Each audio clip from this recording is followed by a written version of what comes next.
जय सेवा दोस्तों, मैं राहुल खन्ना की इस वीडियो में आपका स्वागत है। दोस्तों, मेरे पीछे जो परिक्षेत्र है ये है गोंडवाना का गाविलगढ़। और गोंडवाना का इसलिए बोल रहा हूँ क्योंकि इसके पहले ही मैं गाविलगढ़ के बारे में कंगाली साहब की किताब में पढ़ चुका हूँ। तो इसलिए इस गाविलगढ़ पे आना था। हम अमरावती में थे और अमरावती से सीधा यहाँ पे आए हैं। 5 बजे ये गढ़ का जो एंट्री है वो बंद हो जाता है, तो हम 5 के पहले पहुँचे और यहाँ पे इस गेट पे हम खड़े हैं। हम अंदर जाने ही वाले हैं। तो आप देख सकते हैं इसका पूरा जो स्ट्रक्चर है कैसा है। अभी इसका इतिहास आपको बताता हूँ। गोंडवाना के 4 प्रमुख गढ़ आपको पता है: चांदागढ़, देवगढ़, खेरलागढ़ और गढ़ामंडला। खेरलागढ़ परिक्षेत्र में आने वाला ये एक गढ़ किला है, गढ़कोट है। तो ये खेरलागढ़ का जो गढ़कोट है नरसिंह राय के पुत्र गोपाल राय ने 1415 में इसको बनवाया था। एक्चुअली लोग क्या करते हैं, इतिहास को ऐसे मिलाते हैं, लेकिन इतिहास उसका ही है। इस किले के बारे में अगर इतिहास ढूंढने जाओ तो आप क्या ढूंढोगे कि इसकी बनावट कैसे, इसको किसने बांधा है। तो इसको खेरलागढ़ में जो राज्य करते थे नरसिंह राय के पुत्र गोपाल राय ने यहाँ पे 1415 में इस किले को बनवाया। और उसके बाद बहुत सारे सैन्य आए, बहुत सारे कौम के लोग आए, कितने सारे राजाओं ने इस किले पे सवारी की होगी, किले को जीत भी लिया होगा। लेकिन इसका जो बांध काम का इतिहास है, बनाने का इतिहास है, वो गोंडवाना के पास है। इसलिए ये जो भूमि है ये पूरी खेरलागढ़ के अंदर आती है। और खेरलागढ़ के अंदर में ये बढ़िया गाविलगढ़ आज भी खड़ा है। कम से कम कैलकुलेशन करें तो 850 साल हो गए हैं। हम 50 साल में हमारी बॉडी अच्छी नहीं रहती, पूरा गढ़ आपको साबुत यहाँ पे सबूत दे रहा है कि यहाँ पे गोंडवाना शासन काल था। आइए आगे हम पूरा किला देखते हैं, उसके बाद विचार मंथन करते हैं।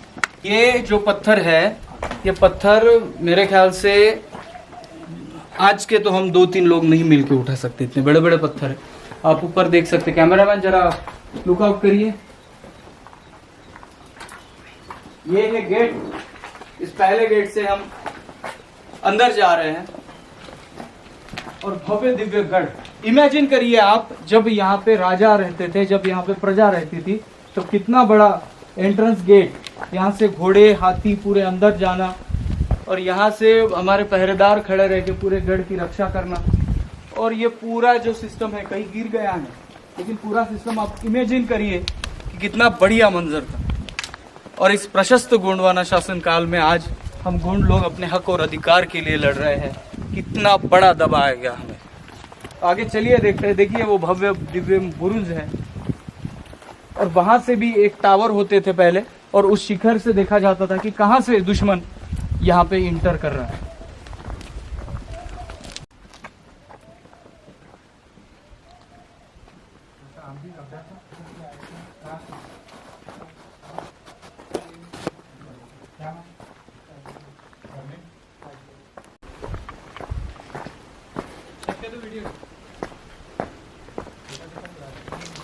ये सेकंड दरवाजा है और इस दरवाजा से हम एंटर हुए हैं। वो पूरा नीचे से ऊपर तक आए हैं। ये देख सकते हैं, यहाँ पे वास्तु बनाने की कोशिश हुई थी या वास्तु थी। यहाँ पे क्या था हमें पता नहीं, दिमाग लगाने के बाद पता चलेगा। और मैं अपने दर्शकों को झूठ जानकारी नहीं देना चाहता, इसलिए हम रुकेंगे, देखेंगे यहाँ पे क्या अवशेष अवेलेबल है। बहुत ज़्यादा काल बीत गया है। यहाँ से भव्य दिव्य परिसर है। यहाँ पे देख सकते हैं गढ़ ये छोटा नहीं है। वहाँ पर भी आपको एक गेट नज़र आ रहा है और यहाँ से उसकी दीवार भी नज़र आ रही है। इसका मतलब ये है कि ये गढ़ छोटा नहीं है, भव्य दिव्य वहाँ तक फैला हुआ है। देखते हैं आगे जाके हम लोग कि आगे क्या मिलेगा हमें ऐसा।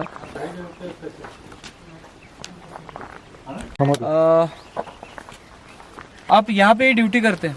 हाँ, आइए ज़रा थोड़ा सा ज़्यादा नहीं। ये दोनों पत्थर अलग है कि जुड़े हुए थे? अलग थे।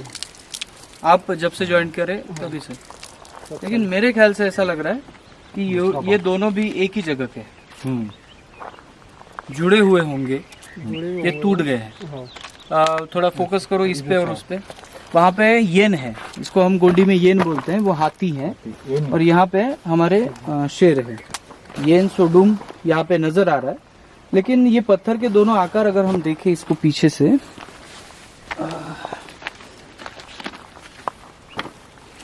हाँ, तो ये टूट गया है शायद। बहुत साल हो गए। इसके नीचे भी यही है और इसके नीचे भी ऐसा ही है। इसका मतलब ये है कि ये कभी ना कभी जुड़ा हुआ था। जी।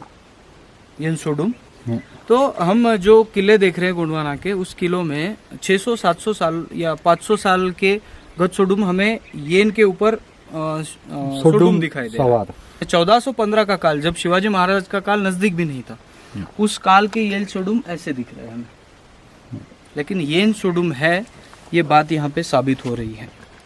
तो जैसे वह दोस्तों हम गाविलगढ़ पे खड़े हैं इस बार, तो मेरे ख्याल से गाविलगढ़ ये नाम भी कोई प्राचीन नहीं होगा, इसका नाम कोई दूसरा होगा, खोजने की जारी है हमारी कोशिश। तो इस गेट पे हम खड़े हैं, पीछे बैकग्राउंड में आप ये गेट देख सकते हैं। और एक्चुअली ये दिलचस्पी की बात है, मैं थोड़ा सा आपको बता दूं, कंगाली साहब के गोंडी पुण्यम दर्शन इस किताब में गोंड राज्य चिन्ह कहाँ से आया, इसके बारे में एक कथा है, इतिहास है, गोंडवाना का सांस्कृतिक इतिहास। हाँ, गोंडवाना का सांस्कृतिक इतिहास इस किताब में है। तो उस किताब में एक बड़ा दर्शाया गया कि जब गोंड राजा ने इस गोंडवाना राज्य चिन्ह को कैसे बनाया होगा, मैं इस कोया कोयतोर राजा को कैसे बनाया होगा, कैसे आइडिया आई होगी।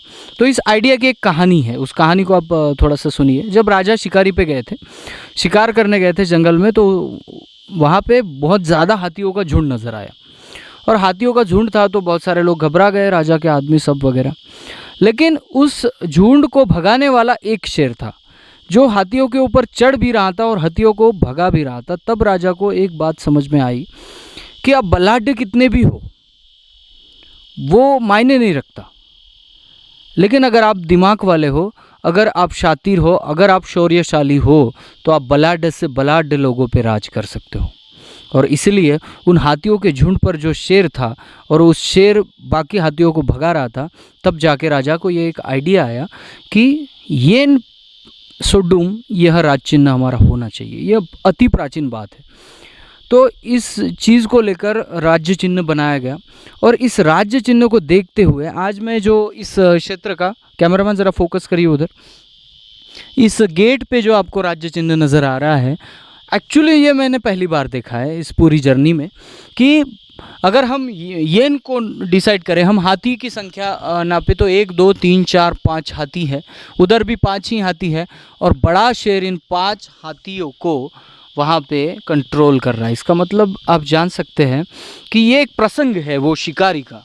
तो मैं ये यहाँ से कहना चाहता हूँ कि ये जो गढ़ों के गढ़ों में, ये प्राचीन गढ़ में, ये प्राचीन गढ़ के कैटेगरी में ये किला आ रहा है, जिसे आप आज वर्तमान में गाविलगढ़ कह रहे हैं। इसका क्या प्राचीन नाम है ये हम ढूंढने की कोशिश करते हैं।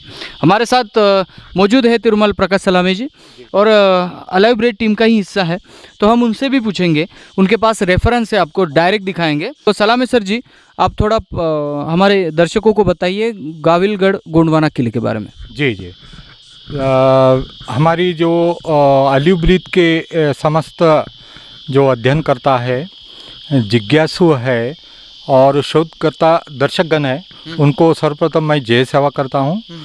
आज हम मुलादाई जो हमारी प्रथम शंभू कोसोडुम मुलादाई की जो जोड़ी है, पंचखंड धरती गोंडवाना की, या इसे सिंगार द्वीप भी कहा गया है, प्राचीन कोहिनूर द्वीप भी कहा गया है। तो हम इस मुलादाई के परिक्षेत्र में आए हैं।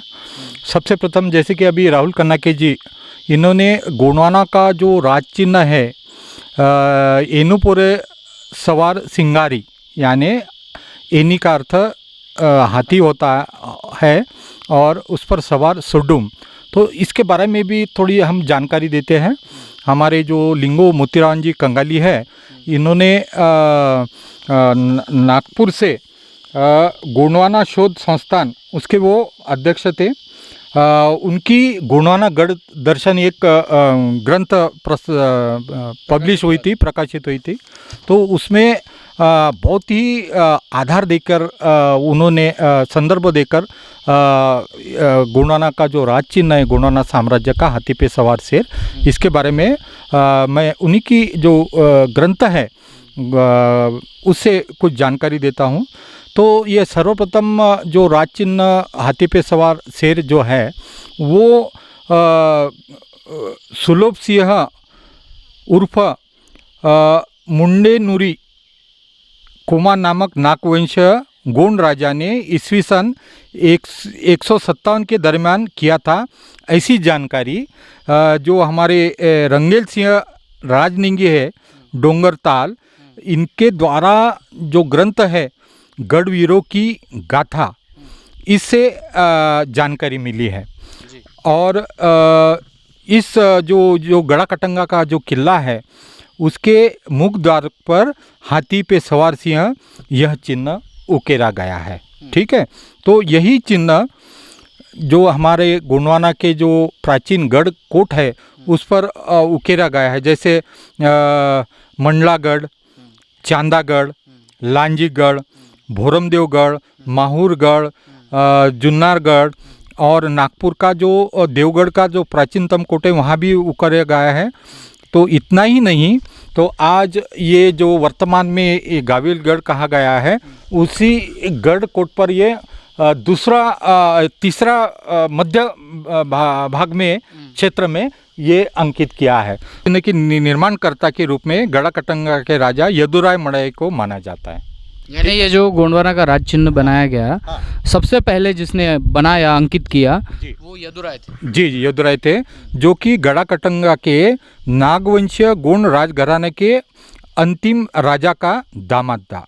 तो सर्वप्रथम उसने किले के मुख्य द्वार पर हाथी पर सवार सिंह और उगता हुआ सूरज यह राज चिन्ह खुदवाया। से जो हमारा जो गुंडी संपदा है, साहित्य संपदा है, तो ये मुखोद्गत है, लोकगीतों में है। तो वही लोकगीत की कुछ पंक्तियाँ मैं आपके सामने प्रस्तुत कर रहा हूँ। जैसे मुनिया रत्नाना मरमिंगे, मुनिया रत्नाना मरमिंगे, यदुराय संगे आसी हतुंगे।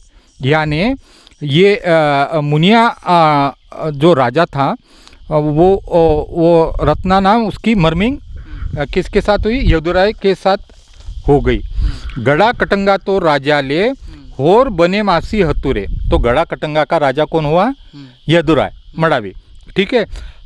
हत्ती पुरो सिंगारियाना हद राजा राज डोले आता, म्हणजे हाथी पर सिंगारी याना है ना, सिंगारी याने गोंडी भाषा में सोडुम और शेर होता है, लायन।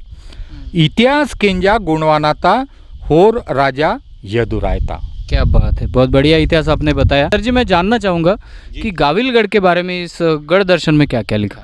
गाविलगढ़ के बारे में तो अभी जैसे कि आपने पूर्व कल्पना भी जो शुरू में नरसिंह राय के जो पुत्र है गोपाल राय, ने 1415 में बनाया। ये तो कंगाली साहब ने लिखा है, मैंने भी पढ़ा है। जी जी। तो ये बहुत ही प्राचीन, म्हणजे कहने का मतलब ये है कि सर्वप्रथम यह जो कोट है वो हमारे गोंडवाना के पोए यानी राजा ने बनवाया है। क्या बात है। दर्शकों से कहना चाहूँगा, जब कोई गढ़ पे आता है, कोई कहता है कि इतिहास की बातें दोहराते हैं, तो सबसे पहले किसी भी शिल्प कला, किसी भी गढ़ कोट किले का इतिहास अगर जानना हो तो ये तो हमें जानना पड़ेगा कि इसको बांधा किसने है। क्योंकि गढ़ किलों पे अनेक राजाओं ने आक्रमण किया, अनेक राजाओं ने यहाँ पे राज भी किया। तो बहुत सारे लोग अपने अपने इतिहास की गवाही देते हैं, लेकिन सबसे बेटर और सबसे पहला सवाल इस गढ़ पे चढ़ने के बाद जो आता है वो ये है कि इसको बनवाया किसने है। और इसका उत्तर हमारे पास है, वो है नरसिंह राय, जो खिरलागढ़ के नरसिंह राय है, उनका पुत्र गोपाल राय ने 1415 में इस गढ़ कोट को बनाया। इसके बाद बहामनी और अन्य कई लोगों ने आक्रमण किया है और यहाँ पे राज भी किया है। लेकिन इसका इतिहास अगर हम ढूंढें तो वो है गोंडवाना का शासन, प्राचीन शासनकालीन यह गढ़ है। हम आए हैं, ये द्वितीय द्वार है। तो यहाँ पर आप देख सकते हैं हाथी पे सवार शेर हमारा दाएं से बाएं है और बाएं से दाएं भी है। और ये बीच में वो जो ट्री दिखाई गई है, मेरे ख्याल से वो ताड़ का पेड़ है। हाँ, उसका थोड़ा सा हम कुछ नारियल के पेड़ तो इस क्षेत्र में ज़्यादा नहीं है। हाँ, ताड़ का ही दिखाई दे रहा है। ताड़ का पेड़ ही मुझे हूबहू लग रहा है। और उसके ऊपर ना कोई पक्षी का दोनों साइड में कोई पक्षी है, जिसके ऊपर वहाँ पे दो प्राणी है, वो सोडुम है या हाथी है, वो नहीं समझ में। हाँ, तो नहीं, सोडुम ही है। नहीं, हाथी दिखाई दे रहा है। तो हाथी को भी उठाने की ताकत वो पक्षी जो है विशालकाय, या कौन सा उनका चिन्ह भी होगा। तो दोस्तों आगे भी हम जाएंगे। इतना बड़ा गढ़ है तो ऑब्वियसली ये बात है कि यहाँ पे पानी का संचय ज़्यादा प्रमाण में किया गया होगा, क्योंकि यहाँ पे जो प्रजा रहती है उसको पानी के संचय की बहुत बड़ी ज़रूरत है। तो आगे चलकर हम देखेंगे इनके क्या कुएं हैं और हमें और आगे देखना है कि क्या क्या मिलता है। तो चलिए आगे देखते हैं।